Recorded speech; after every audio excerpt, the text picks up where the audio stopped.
Muy buenas tardes. Quiero en primer lugar agradecer la gentileza del comité organizador de permitirme, ¿escuchan bien? Permitirme conversar con ustedes unos minutos sobre algunos aspectos relacionados con enfermedad y con salud cardiovascular.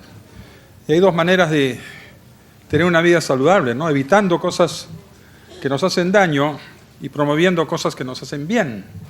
Y en este momento voy a circunscribir mi intervención a hablarle de tres cosas que son importantes porque nos causan problemas en la salud: es alcohol, café y tabaco.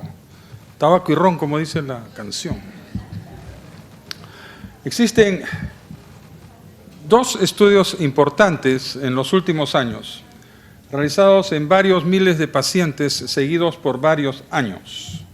Uno es el estudio Interheart, es un estudio del corazón, y otro es el estudio Interstroke, que es un estudio sobre cuáles son los factores de riesgo que conducen a accidentes cerebrovasculares. Y en este diapositivo que vemos allí, vemos aquí el estudio Interheart con estos 10 factores de riesgo, algunos que favorecen la presentación del infarto agudo de miocardio, infarto del corazón, y otros que lo defienden. Y lo que vemos aquí, en el lado izquierdo, acá creo que tengo un puntero, ¿no?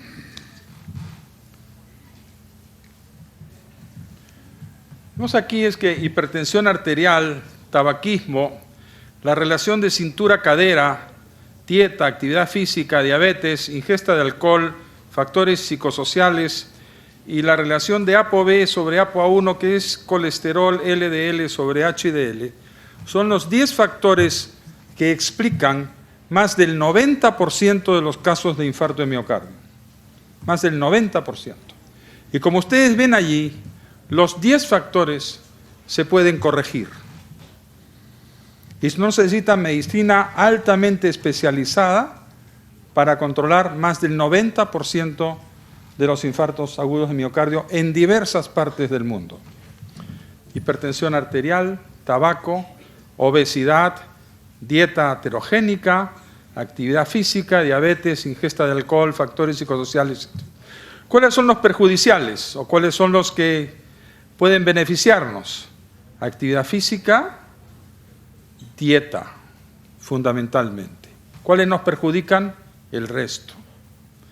Cuando se hizo el estudio para accidentes cerebrovasculares unos años después, varias decenas de miles de personas seguidas por varios años, para ver cuáles eran las posibilidades de tener un accidente cerebrovascular, un derrame cerebral, se encontraron que eran los mismos factores, los mismos 10 factores principales que nos conducen o a defendernos o a tener mayores posibilidades de tener un accidente cerebrovascular. Otra vez, hipertensión, tabaco, obesidad, dieta, actividad física, diabetes, ingesta de alcohol, factores psicosociales y lípidos. ¿Cuál es la diferencia entre ambos? La diferencia entre ambos es que algunos son más importantes para producir un infarto y otros son más importantes para producir un accidente cerebrovascular. Esa es la diferencia, la magnitud. Pero todos los 10 son importantes en ambos casos. Cuando se trata de accidente cerebrovascular, el más importante es hipertensión arterial. Por eso en nuestros países, que tenemos muchos pacientes hipertensos, vemos en Perú mucho más pacientes con accidentes cerebrovasculares que con infartos. En otros países, donde hay más problemas de lípidos, ven más infartos que accidentes cerebrovasculares. ¿Y cuál es lo más importante para el corazón? Esto, los lípidos. Muy bien. Entonces tenemos ya más o menos señalizados que alcohol, que tabaco, son factores importantes en ambos casos. Y un poco de eso es lo que quiero hablarles a ustedes. Fumar es uno de los problemas serios y felizmente los adultos estamos usando cada vez menos tabaco, pero los jóvenes están usando cada vez más tabaco como más alcohol y ahí tenemos que hacer algo para defender a los jóvenes de este problema. ¿Qué produce fumar? No en cáncer, sino estamos circunscribiendo esta charla a los aspectos cardiovasculares. Fumar produce disfunción endotelial. Para los que no conocen esto, el endotelio es la capa que tapiza las paredes internas de los vasos. Y ese endotelio esa capa de células, es muy importante en regular si el vaso se dilata o se contrae, entre otras cosas. Esa es la función endotelial. Cuando el endotelio no funciona bien, tiene disfunción endotelial, en vez de dilatarse, el vaso se contrae. Y si se contrae, pasa menos sangre, pasa menos oxígeno, y entonces el tejido tiene más problemas. De tal manera que fumar produce disfunción endotelial, produce aumento de la posibilidad de tener un trombo, un coágulo, aumenta la respuesta inflamatoria y modifica también los aspectos oxidativos. Aquí vemos una arteria coronaria estrecha y que a veces está no solamente una estrechez aquí que va a requerir probablemente un puente o cirugía, sino que el vaso está contraído porque hay disfunción endotelial. Entonces veamos un poquito qué pasa con los fumadores, con los que dejaron de fumar y con los que nunca fumaron. Y vemos aquí que los no fumadores, ¿de acuerdo?, tienen esta función endotelial y empeora cuando son exfumadores y cuando son fumadores actuales. Toma un tiempo para recuperar la función endotelial una vez que uno deja de fumar. Y el exfumador, felizmente, se asemeja bastante al que no ha fumado. Entonces hay una ventaja en dejar de fumar. Muy bien. ¿Y por qué se produce disfunción endotelial? Se produce disfunción endotelial porque una sustancia muy importante que se llama óxido nítrico, que es la sustancia que produce la dilatación del vaso, entre otras cosas, es destruida por los mecanismos oxidativos. El óxido nítrico es una sustancia, es un gas que hace que nuestras arterias estén dilatadas. Y es un gas que se destruye muy rápidamente por radicales libres. Entonces, permanentemente nosotros tenemos que producir óxido nítrico para mantener nuestras arterias dilatadas. Pero si hay alguien que consume el óxido nítrico y lo destruye, nuestras arterias en vez de estar dilatadas van a estar contraídas. Y lo que vemos acá cuando comparamos a no fumadores con fumadores comunes, es que los fumadores tienen más radicales libres. Y al tener más radicales libres van a destruir más rápidamente el óxido nítrico. Y eso es lo que vemos en esta diapositiva. Los no fumadores tienen esta cantidad de óxido nítrico y los fumadores comunes tienen menos. ¿Por qué tienen menos? Porque están siendo destruidos más por los radicales libres. Muy bien, pero los fumadores tienen a veces otros problemas. Los fumadores tienen, por ejemplo, colesterol elevado o tienen presión alta. Y entonces, en la medida que se tiene colesterol alto, más hipertensión, más tabaquismo, las posibilidades de tener un infarto de miocardio son mayores. Entonces existe una acumulación de factores de riesgo y lo que hace es conducir más fácilmente a la enfermedad cardiovascular. Y otra de las cosas equivocadas que dijeron al principio fue: no fumes 20 cigarrillos, fuma 10 o fuma 5 y entonces de esa manera no vas a tener tantos problemas. No, se tiene igual de problemas con un cigarrillo que con 20. Así que la cuestión no es disminuir, la cuestión es dejar de fumar. Y como lo vemos aquí es que aún fumando un cigarrillo al día ya se tiene un riesgo relativo de tener un problema cardiovascular. Obviamente cuando se fuma más se tiene más posibilidades, pero fumando uno también se tienen más posibilidades que no fumar. Y el mensaje entonces es: no hay que disminuir, que desaparecer el tabaquismo. Y esto se produce en la medida que uno fuma más en todas las edades. En todas las edades. O sea, que tiene de 50 a 59, 60 a 69, más de 70, en todos. En la medida que se fuman más cigarrillos, se tiene más posibilidades de tener un problema coronario. De tal manera que yo no quiero agotarlos con esta lista, pero hay una serie de problemas que se producen cuando uno fuma en relación con el corazón, además de cáncer de pulmón, de cáncer de vejiga, de cáncer de la boca, etc. Muy bien, pero el tabaco no solamente produce problemas en el corazón, produce problemas en los vasos periféricos. Y hay un problema muy importante que se llama enfermedad vascular periférica, que termina muchas veces en amputación. Esta enfermedad vascular periférica afecta más o menos al 20% de las personas que tienen más de 50 años, está asociado habitualmente a diabetes, y diabetes y tabaco es una combinación letal. ¿Qué pasa con los fumadores?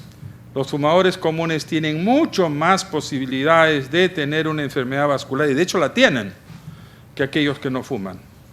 Y aquí están los exfumadores ya disminuyendo y acercándose hacia el sitio de los no fumadores. Entonces, fumar definitivamente conduce a problemas vasculares periféricos, o sea, falta de irrigación en los miembros inferiores que puede producirse en una amputación, y aquí la vemos cómo se va estrechando una arteria ilíaca. ¿De acuerdo? Entonces, el riesgo aumenta con la intensidad de fumar también. Muy bien, y esto es lo que ocurre. Terminan necrosándose los dedos y hay que amputar. El tabaquismo, entonces, es un factor de riesgo importante, no solamente en el inicio, sino en la progresión de la enfermedad vascular periférica. Hay claudicación, hay progresión de la enfermedad, puede haber amputación. Cuando se opera, incluso el injerto tiene más posibilidades de fallar y hay más mortalidad después de la cirugía vascular. ¿Qué otro problema tenemos con el fumar y los vasos? El aneurisma aórtico, algo de lo que se habla poco. Pero aquí tenemos otra vez los fumadores y la posibilidad de tener un aneurisma abdominal, que si se rompe nos morimos, ¿no es cierto? Si es que no tenemos cirugía muy rápidamente. Y aquí vemos que en la medida que se fuma más, se tienen más posibilidades de tener un aneurisma aórtico. Y esto también ocurre con la intensidad del tabaquismo. Y aquí vemos que en la medida que fumamos más cigarrillos al día, tenemos más posibilidades de tener un aneurisma abdominal. Difícil de diagnosticar muchas veces, causa de muerte rápida. Aumento de la progresión de la arteriosclerosis aórtica, igualito. En la medida que fumamos más, la arteriosclerosis aumenta. Y entonces, la conclusión es que el tabaquismo se asocia con una formación de aneurisma abdominal, que hay mayor progresión y hay ampliación incluso del tamaño del aneurisma, lo que hace que se pueda romper más fácilmente. ¿Qué pasa con fumar y los accidentes cerebrovasculares? El tabaquismo contribuye al 12 al 14% de las muertes de accidente cerebrovascular. Otra vez, los no fumadores sin exposición, y aquí están los fumadores comunes. Aumento en la progresión de la aterosclerosis carotidia, y si tenemos más estrechez de la arteria carótida, vamos a tener menos sangre en el cerebro y consecuentemente más posibilidad de tener accidente cerebrovascular. Pero empezamos a ver y empezamos a comparar los fumadores activos con los fumadores pasivos. Y aquí vean ustedes exfumadores. Ya no fuman activamente, pero tienen al costado una pareja que fuma. Y empieza a comportarse casi como el fumador común. Exfumadores sin exposición, esto es mucho menor. No fumadores con exposición empiezan a ser motivo de preocupación porque estas personas no son fumadores activos, pero tienen más posibilidades de tener aterosclerosis carotidia que aquellos que no fuman.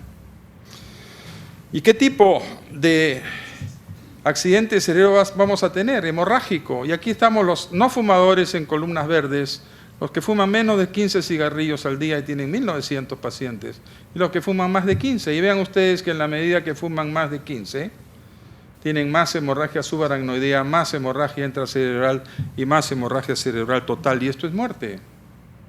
O esta es secuela importante. Pacientes que tienen un accidente cerebrovascular, muchos se quedan con un déficit motor o con un déficit de habla. Entonces tenemos un paciente que requiere de un cuidado adicional. No solamente es el paciente, sino es alguien que se tiene que sacrificar, y habitualmente una mujer la que se sacrifica para cuidar al paciente que tiene problemas. ¿Me faltan cuánto? ¿10 minutos? Muy bien. Entonces, igual tenemos accidente cerebrovascular, no solamente que lo tienen, sino que se mueren en mayor proporción en la medida que fuman más. Entonces, en resumen,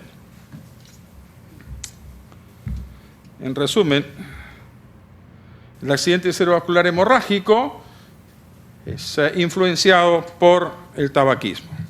¿Qué pasa con el humo ambiental? El humo ambiental lo mismo. Aquel fumador pasivo, aquel fumador activo, pero ambos tienen problemas. Diferente nivel de conitina, pero tienen problemas. ¿Qué pasa con los no fumadores y los fumadores comunes? Igual, hay disfunción endotelial en los no fumadores que son fumadores pasivos. La exposición al humo entonces aumenta el riesgo de infarto en aquel que no fuma, sino está al costado de alguien que fuma. Muy bien. Entonces, ¿hay beneficios en dejar de fumar? Sí. Las arterias se vuelven distensibles de nuevo. Las arterias empiezan a tener distensibilidad mayor. Hay menos posibilidades de tener infarto. Miren cómo va disminuyendo. Menos posibilidades de tener enfermedad vascular periférica. Menos riesgo de accidente cerebrovascular. Entonces vemos que no solamente el tabaco produce eso, sino que tenemos la suerte que si dejamos de fumar, esto se va a revertir. Hay algunas cosas que no se revierten. Entonces, estos son los extensos beneficios de dejar de fumar. Unas palabras sobre cafeína. Cafeína no solamente como cafeína de café, sino como bebidas energéticas. Y ahora hay 600 bebidas energéticas en el mercado, más de 2.500 millones de dólares en la industria de estas sustancias o estas bebidas que contienen cafeína. Y miren cómo ha aumentado del 2009 al 2011 9.000 millones en la industria farmacéutica en estas cosas. Uso de bebidas energéticas cada vez mayor en jóvenes. Se toman su Red Bull o una cosa parecida, parece una fiesta, y mezclan el Red Bull con trago, ¿no es cierto?, con alcohol. Combinación letal en jóvenes. Tiene una alta cantidad de cafeína. Ahora no solamente hay cafeína, sí hay tiras de cafeína para pegarlas. Y tener absorción de cafeína rápida. ¿Cuánto tiene cafeína cada una de estas bebidas? O tomas un té y 47 miligramos. Una Coca-Cola, 34. Un Red Bull tiene 80. Este NOS tiene 260. Y esta tiene 242. De tal manera que ahora tenemos bebidas con menor volumen y mayor concentración de cafeína. Y ese es el truco. Y por eso esto produce taquicardia y produce excitación. Y los chicos van a bailar y se toman su Red Bull y su trago encima. Y aparentemente van bien y luego van a la emergencia con taquicardia, con arritmia, con aumento de la presión, con diuresis, con convulsiones. Y miren ustedes cómo en Estados Unidos la bebida de la energía condiciona visita a urgencias médicas. Miren cómo ha crecido del 2005 al 2011. De 1.500 que iban a las emergencias a 20.000 por consumo de estas cosas de cafeína. ¿De acuerdo? Visitas por grupos de edades y ya los chicos de 12 años ya están en las estadísticas. Y obviamente los jóvenes, ¿no es cierto? A los 70 años nadie toma Red Bull. Casi nadie. Muy bien. Entonces, ¿cuál es el reglamento para la bebida energética? La edad mínima debería ser 12 años, efectos adversos y deberían tener en la etiqueta notas de precaución, ¿de acuerdo? Y una bebida energética con 500 de cafeína incluso puede ser comercializada sin advertencias y esto es una barbaridad. Entonces, ¿cuál es lo recomendado? Porque todos tomamos café, ¿no es cierto? ¿Cuánto debemos de tomar de café? Ese es el asunto. Entonces, ¿se considera seguro 400 miligramos al día? Recuerden que era 80 miligramos más o menos por taza de café. 4 o 5, la toxicidad comienza en 1 gramo. La dosis letal son 5 gramos, es 42 tazas de café. Pero estas no son 42 latas de Red Bull, ¿no es cierto? Ni de NOS. Son mucho menos, ¿de acuerdo? Entonces los adolescentes deberían tener menos de 100 y los niños menos de 2.5. Y con esto acabo. Alcohol. ¿Cuánto de alcohol debemos tomar? ¿Debemos tomar alcohol o no debemos tomar alcohol? La Asociación Americana de Cardiología y la Europea han dicho que tomar hasta 1 o 2 tragos al día pudiera ser beneficioso. Y con esto hay que tener cuidado, porque si alguien no toma alcohol, los médicos no deberíamos decirle tome alcohol. Ese no es el mensaje, ese no es el mensaje. El mensaje es que si alguien toma, debería tomar poco. Aquí hay mucha discusión si 1 o 2 tragos al día pudieran ser beneficiosos en el largo tiempo. Sujeto de discusión, pero es una recomendación. ¿De dónde viene esto? Miren ustedes, hombres y mujeres, el riesgo, aquí están los tragos al día. ¿Qué cosa es un trago al día? Un trago es un trago de whisky o de trago corto, una botella de cerveza o una copa de vino. Eso es lo que se llama un trago. ¿De acuerdo? Y aquí tenemos, ¿qué pasa cuando uno se sobra de 2 tragos al día? Y miren, la mortalidad aumenta. ¿De acuerdo? La curva se fue arriba. ¿Qué pasa con insuficiencia cardíaca? Cuando empezamos a tomar, ¿De acuerdo? Nuestra supervivencia empieza a disminuir. Por aquí pudiera mejorar un poco y aquí empeora. ¿Qué pasa con el HDL, el colesterol bueno? El colesterol bueno puede subir un poquito cuando tomamos alcohol. ¿Qué pasa cuando uno bebe y su presión arterial? Y miren ustedes, el bebedor común y corriente que se le da de beber el día anterior y la presión le sube 3 milímetros de mercurio. El que no es bebedor y se le da un trago, la presión le sube 5 milímetros. Ya, definitivamente hay una diferencia porque el bebedor un poco tiene de acostumbramiento, ¿de acuerdo? Y aquí lo mismo, es otro estudio que empieza a verse que en la medida que se toma más alcohol, la presión le empieza a aumentar, tanto la presión sistólica como la presión diastólica. Y este es otro estudio que muestra una cosa más o menos parecida. Pero hay bebedores, pues no todos los bebedores toman licor todos los días, unos a veces toman un día, otros toman otro día, hay variabilidad.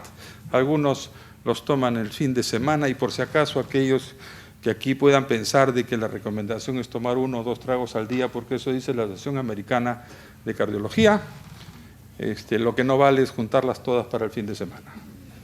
¿Okay? No es que como no tomé el lunes y el miércoles me tomo los 7 el sábado, eso no funciona. ¿De acuerdo? Eso no funciona de ninguna manera. Entonces vean ustedes que aquí hay una alta variabilidad, pero en aquellos que hay alta variabilidad, de todas maneras hay un incremento en la presión arterial. Entonces este es mi último diapositivo. Hay una asociación definitivamente entre alcohol y el aumento de la presión arterial. Existen estudios, el alcohol fue positivamente asociado con la presión arterial tanto en hombres, en mujeres, en los hombres más jóvenes y en los hombres mayores. Los grandes bebedores tenían presiones arteriales más altas si habían consumido alcohol durante las 24 horas y en general estos hallazgos muestran de que los grupos de alto riesgo tienen que tener un cuidado mayor. Entonces, como médicos no podemos decir beba alcohol, independientemente de cualquier otra consideración, porque el alcohol produce no solamente aumento discreto de la presión arterial, sino produce cirrosis y produce una serie de problemas adicionales de salud. Así que la recomendación es en aquellos que beben, o que dejen de beber, o que no se excedan de 1 o 2 tragos al día. Creo que me excedí un poquito del tiempo, les agradezco mucho por su atención.